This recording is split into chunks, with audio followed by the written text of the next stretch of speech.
Halo guys, Assalamualaikum warahmatullahi wabarakatuh. Ya guys, hari ini kita akan kembali mereview kunci L atau L-shape key ya guys ya.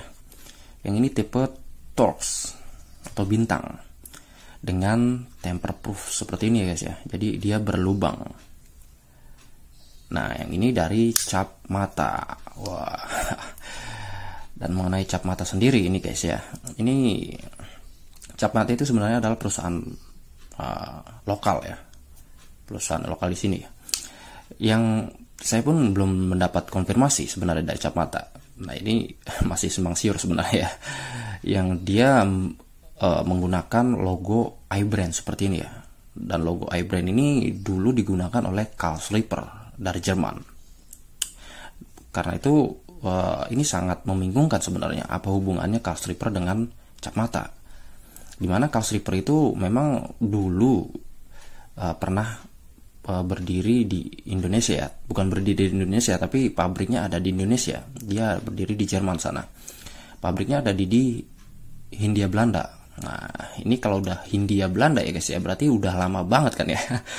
Dan dia sudah tutup sebenarnya, udah gulung tikar. Tapi yang menarik di sini cap mata menggunakan logo iBrand-nya, logo yang dipakai oleh Carl Slipper dari Jerman. Ini saya belum mendapatkan konfirmasi, jadi statement apapun masih di pending ya guys ya. Belum ada ya konfirmasi dari cap matanya sendiri. Nah, mengenai produknya, sebenarnya cap mata ini produknya cukup unggul ya guys ya. Dari yang saya tahu, cap mata itu sekarang ada yang diproduksi di Taiwan maupun di China ya guys ya, tapi kebanyakan di Taiwan. Nah ini kita lihat dari build quality-nya ya guys ya. Ini kunci L atau L-shape key dari cap mata ini saya bilang bagus ya guys ya, dari build quality-nya ya. Di kepalanya itu presisi guys ya, lubangnya nggak ada yang belok-belok mengsong gitu. Dan di sini ada bacaan, ini bacaan grid begini ya, I Germany. Masih ada I loh, Germany. Chrome molybdenum T50 ya, ini ukurannya T50. Dia dari T10 ya sampai T50. Ini berukuran short atau yang paling pendek ya guys ya. Nah ini kalau secara build quality ya, saya sebenarnya nggak ada masalah. Dari holdernya pun terasa ya enak digenggam ya sebenarnya ya. Tapi dia tidak mempunyai apa ya, grip seperti Bondus kemarin ya. Bondus itu seperti ada rubbernya, tapi ini enggak. Yang saya tahu ini ABS ya. Plastiknya bagus sebenarnya, tapi nggak ada gripnya kayak Bondus kemarin.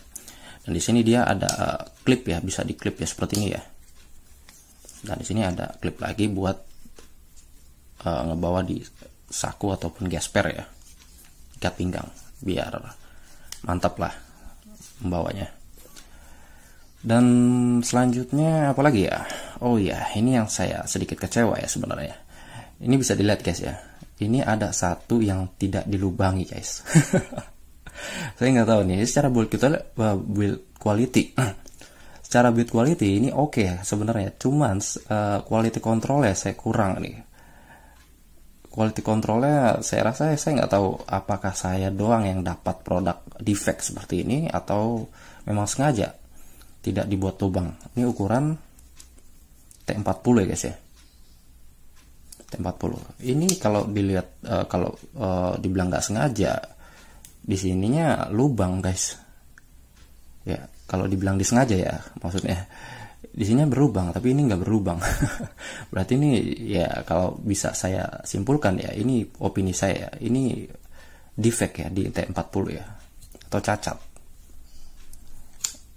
Karena mungkin ya saya nggak tahu ya, quality control yang kurang ketat dari cap mata ini. Tapi ya mostly ya produk dari cap mata yang pernah saya pakai itu mempunyai durasi pemakaian yang lumayan lama ya. Artinya produk-produknya cukup tangguh dan kuat sebenarnya.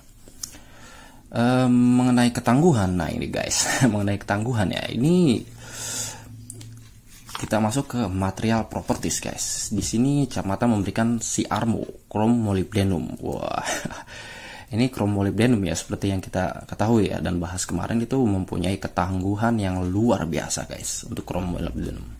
Tapi apakah dia lebih baik dari CRV? Belum tentu ya guys ya jawabannya, karena tergantung kebutuhan dan penggunaannya juga nantinya. Untuk chrome molybdenum, dia memang didesain sedemikian rupa ya guys ya, untuk menonjolkan ketangguhannya. Para manufaktur mendesain seperti itu guys ya, tapi memang secara sifat dia sama seperti vanadium.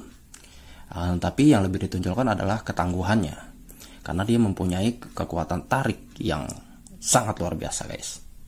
Maka dari itu chrome molybdenum itu sering digunakan dalam produk-produk impact ya, seperti mata shock segala macam ya, itu biasanya menggunakan chrome molybdenum karena dia mempunyai ketangguhan atau kekuatan tarik yang luar biasa, sehingga dia tidak atau meminimalisir, bukan tidak ya, tapi meminimalisir terjadinya kepecahan seperti yang terjadi kepada chrome vanadium. Jadi dia nggak rentan pecah, tapi konsekuensinya adalah dia melebar guys, melebar karena dia tangguh. Jadi kan dia nggak gampang patah ya guys ya, karena ketangguhan itu berlawanan dengan kekerasan, dan kekerasan itu berbanding lurus dengan kerapuhan guys. Jadi chrome molybdenum ini, molybdenum sendiri guys ya, itu ditambahkan ke baja untuk mengurangi tingkat kerapuhan. Nah, jadi kalau baja tersebut nggak rapuh, artinya dia bisa mempertahankan tingkat kepatahannya guys ya. Dia nggak patah tapi pengok nantinya. Yang tadi saya bilang kalau di produk impact dia akan melebar. Makanya tuh produk impact itu banyak menggunakan chrome molybdenum. Unsur security-nya juga, unsur safe-nya lebih baik ya dibandingkan chrome vanadium. Karena kalau pecah itu kan bisa pecahannya kemana-mana ya, ke mata, ke tangan segala macam. Tapi kalau melebar ya tinggal ganti saja, karena shocknya itu sudah tidak sama lagi ya ukurannya. Nah ini dan chrome molybdenum sendiri ya, sebenarnya molybdenum itu adalah salah satu unsur yang mempunyai melting point atau titik lebur atau titik leleh yang paling banyak, yang paling tinggi ya guys ya, yang paling tinggi di antara unsur yang lainnya ya. Ini dalam aspek tool steel ya, selain dari tungsten. Nah, tungsten itu yang tertinggi, tapi dia yang kedua ya sebenarnya. Tapi kan tungsten nggak digunakan dalam produk hex ini ya guys ya. Nah, maka dari itu ya untuk hex ini yang tertinggi masih molybdenum. Karena dia mempunyai melting point yang tinggi, jadi intinya dia untuk heat resistannya ya tinggi ya sebenarnya ya. Karena dia heat resistannya tinggi, jadi dia nggak gampang panas sebenarnya guys, nggak gampang panas. Lalu pengaplikasiannya ini kan berarti nggak gampang panas. Ini cocok banget bagi kalian yang memang bekerja di suhu-suhu yang mempunyai tingkat temperatur yang tinggi guys, tingkat temperatur yang tinggi. Jadi dia nggak gampang panas dan juga nggak gampang melting ya, meleleh ya. Meleleh ini bukan dalam artian baja langsung meleleh seperti itu ya guys ya, bukan ya. Tapi kalau baja tersebut sudah mencapai titik lelehnya atau titik leburnya, bukan mencapai sih, artinya sudah mendekati ya, baja tersebut akan cenderung lunak guys. Nah untuk kunci hex seperti ini kan menggunakan torsional ya guys ya. Bayangkan kalau dia sudah lunak, dia akan cepat patah ataupun pengok nantinya guys. Nah kalau chrome molybdenum ini memang didesain untuk pencegahan hal tersebut ya guys ya, karena dia mempunyai melting point yang tinggi, titik leburnya. Jadi untuk kalian yang bekerja di bidang yang mempunyai temperatur tinggi ini sangat cocok saya bilang.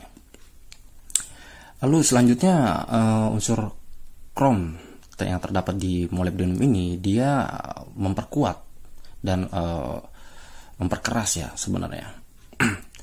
Memperkeras struktur dari bajanya tersebut ya guys, dan dia mempunyai hardenability yang tinggi. Lalu karena dia tentu saja hardenability itu dibantu oleh karbon ya guys ya, unsur karbon. Nah ini dia bedanya dengan vanadium guys. Vanadium itu mempunyai karbon yang lebih tinggi daripada molybdenum ya. Jadi dia hardenability vanadium itu lebih baik dibanding chromolybdenum.